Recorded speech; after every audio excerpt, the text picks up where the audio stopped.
कभी आपने भी कोई ऐसी न्यूज तो सुनी या पढ़ी होगी जहाँ पे किसी ने कोई क्राइम किया और वो भी किसी फिल्म के सीन या स्टोरी से इंस्पायर होके। और ऐसी भी बहुत सी फिल्म्स देखी होंगी जो रियल लाइफ क्राइम इंसिडेंट से इंस्पायर होती हैं। तो ऐसी एक सीरीज रिसेंटली नेटफ्लिक्स पे आई है किलर सूप के नाम से, जिसमें लीड एक्टर्स ही हैं मनोज वाजपेयी और कोंकणा सेन शर्मा, और जिसके ट्रेलर में ही बता दिया गया था कि ये वेरी वेरी लूजली बेस्ड है on a very very real headline. तो क्या सीरीज का बेस ही लूज है या फिर सिर्फ इसका कैरेक्टर ढीला है या ये अपने नाम की तरह किलर है? देखने से पहले आपको कुछ बातें जाननी बहुत जरूरी है। तो देखो, सबसे पहले तो ये एक black comedy crime thriller series है, मतलब एक ऐसी थ्रिलर सीरीज है जिसमें सस्पेंस है और ऐसे ट्विस्ट हैं जो आप सोच नहीं पाओगे, और साथ ही साथ क्राइम है तो पक्का मर्डर वर्डर का कुछ सीन तो होने वाला है। और रही ब्लैक कॉमेडी की बात, मतलब इसमें सीरियस सीन में भी ह्यूमर या कॉमेडी का एलिमेंट डाला गया है। तो टोटल 8 एपिसोड्स हैं और हर एक एपिसोड की ड्यूरेशन अराउंड 45 से 55 मिनट की है। तो आपकी लाइफ के 6-7 घंटे मांगती है ये सीरीज। और अगर मैं आपको बिना स्पॉइलर के स्टोरी बताऊं तो एक लेडी है स्वाति शेट्टी के नाम से,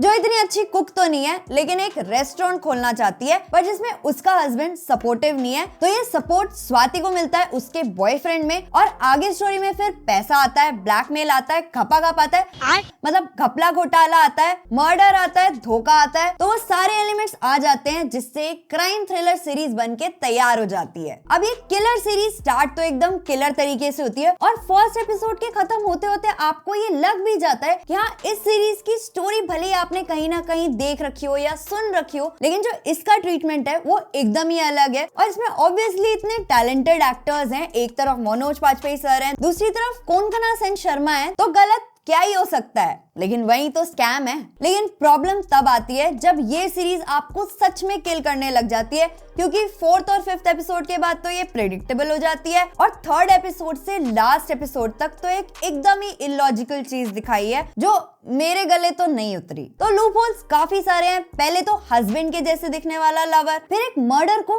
कवर अप करने के लिए एक ऐसा स्कैम जिसपे कोई शक नहीं कर रहा, फिर सबकी साइड स्टोरी चल रही है पर उसमें भी मल्टीपल स्कैम्स हो रहे हैं, जैसे इसका उससे अफेयर, उसका उससे अफेयर, और एक कैरेक्टर को एक डेड कैरेक्टर के विजन्स आ रहे हैं जिससे कुछ क्लूज मिल रहे हैं। चलो ये सब भी टॉलरेट होता है, लेकिन सीरीज के डायरेक्टर हैं अभिषेक चौबे, जिन्होंने उड़ता पंजाब और सोन चिड़िया जैसी मूवीज डायरेक्ट करी है। तो इनसे एक्सपेक्ट होता है कि हाँ, क्लाइमैक्स में तो एकदम ही किल कर देंगे, मतलब क्या ही बढ़िया तगड़ा क्लाइमैक्स होगा। पर क्लाइमैक्स देख के मुझे रियल में गुस्सा हो रहा था भाई, क्योंकि एक्सपेक्टेशन किसी और ही लेवल की थी। बट जिस तरह से सीरीज खत्म होती है अपनी इतनी लंबी चौड़ी लेंथ के बाद, तो वो काफी अंडरवेलमिंग लगता है। इसके साथ साथ सीरीज के अंदर एक और स्कैम है। आपको लगेगा आपने ऑडियो में हिंदी सेलेक्ट कर रखा है विद सबटाइटल्स, लेकिन बीच बीच में हिंदी के अलावा इंग्लिश के भी पूरे डायलॉग्स हैं, और उसके साथ साथ तेलुगु के लंबे पैराग्राफ्स हैं और हैदराबादी डायलॉग्स भी हैं। तो कंफ्यूज मत होना, क्योंकि सीरीज की ओरिजिनलिटी को रखने के लिए ये 4 लैंग्वेजेस यूज की गई हैं, बाकी सबटाइटल्स है तो समझ में आ जाता है। इसके अलावा किलर सूप A रेटेड है, बहुत सी हिंदी इंग्लिश गालियां हैं और साथ साथ में सेक्सुअल सीन्स भी हैं, तो 18+ ऑडियंस के लिए ही है। तो ओवरऑल मुझे तो ये एक मीडियोकर सीरीज लगी, क्योंकि इसकी स्टोरी बहुत ही ज्यादा स्कैटर्ड थी, लेकिन एट द सेम टाइम इसकी कास्ट एकदम ही एक्सेप्शनल है। और इसमें जो परफॉर्मेंसेस हैं, स्पेशली मनोज वाजपेयी की और कोंकणा सेन शर्मा की, उनके परफॉर्मेंस एक दूसरे को टक्कर देती है। मतलब सीरीज में काफी लंबा टाइम ऐसा भी आता है जिसमें मनोज वाजपेयी सर नहीं दिखते, लेकिन उस टाइम पे कोंकणा मैम ने जो एक्टिंग करी है, ऐसा लगता है कि ये उनकी सीरीज है और उन्होंने अपने रोल को पूरी तरह से जस्टिफाई किया है। मतलब कैसे उन्होंने स्वाति के कैरेक्टर का ट्रांजिशन दिखाया है, वो बहुत बढ़िया है। और अगर कोई एक्टर एक ही फिल्म में 2 कॉन्ट्रास्टिंग रोल्स कर सकता है, वो भी एकदम स्मार्टली और स्किलफुली, तो वो अनडाउटेडली मनोज वाजपेयी सर हैं, क्योंकि यहाँ पे भी एकदम उन्होंने ऑपोजिट कैरेक्टर्स प्ले किए हैं, लेकिन दोनों ही कैरेक्टर्स में उनका परफॉर्मेंस एकदम बेस्ट है। और किलर सूप जिस रियल हेडलाइन पे बेस्ड है, तो वो 2017 का एक मर्डर केस है और उस केस से ये स्टोरी काफी ज्यादा इंस्पायर्ड है। तो अगर उस केस के बारे में और जानना चाहते हो तो गूगल पे इन्फॉर्मेशन तो मिल जाएगी। बाकी ये सीरीज एक एवरेज 1 टाइम वॉच है,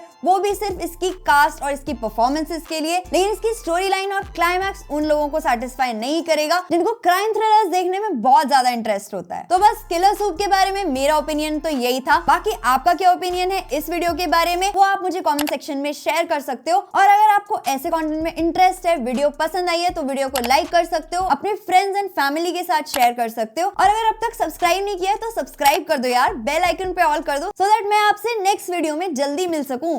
तब तक के लिए good bye. Wanna put up all my walls cause I'm not in the mood, but then I cut myself off from the rest of the room. I know that time can